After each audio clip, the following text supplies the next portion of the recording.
ஆலந்தூர் தொகுதியில் போக்குவரத்து நெரிசலை குறைக்க மேம்பாலங்கள் அமைத்து தர இப்பகுதி மக்கள் நீண்ட நாள் கோரிக்கை.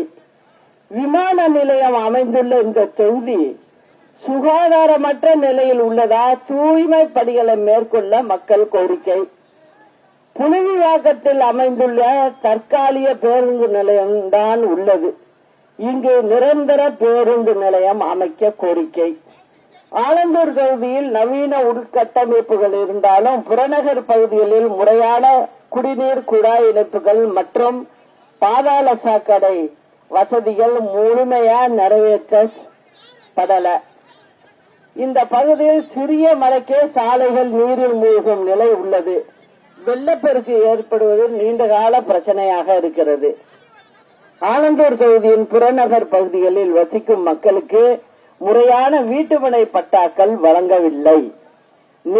ஆலந்தூர் தொகுதிக்கு உட்பட்ட முக்கிய நீர்நிலையான ஆனம்பாக்கம் ஏரியில் ஆக்கிரமிப்புகளை அகற்றி தூய்மையாக பராமரிக்க நடவடிக்கை எடுக்கணும்னு மக்கள் கேட்கிறாங்க.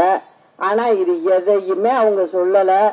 அவங்கள பொறுத்த வரைக்கும் டோக்கனம் கொடுக்கணும், ஜெயிக்கணும், போய் உட்கார்ந்துக்கணும். 5 வருஷம் யாரும் எதுவும் கேட்க முடியாது. ஜனங்களை அப்படியே அதே நிலையிலே கையேந்து இருக்கணும்னு நினைக்கிறாங்க.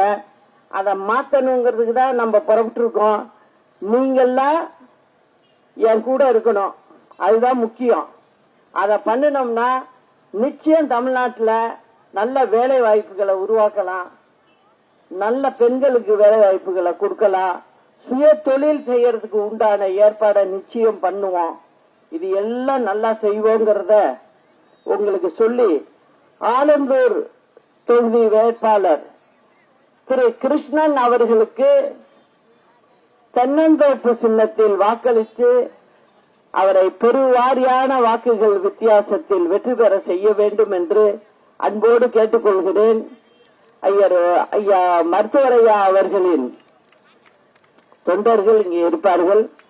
அவங்களுக்கும் என்னுடைய வாழ்த்துக்களை சொல்லி நமது வேட்பாளருக்கு எல்லோரும் நன்றாக வேலை செய்து வெற்றி வாய்ப்பை உறுதி செய்த உழைத்திட வேண்டும் என்று அன்போடு கேட்டுக்கொண்டு, நாளை நமது வெற்றி நமது.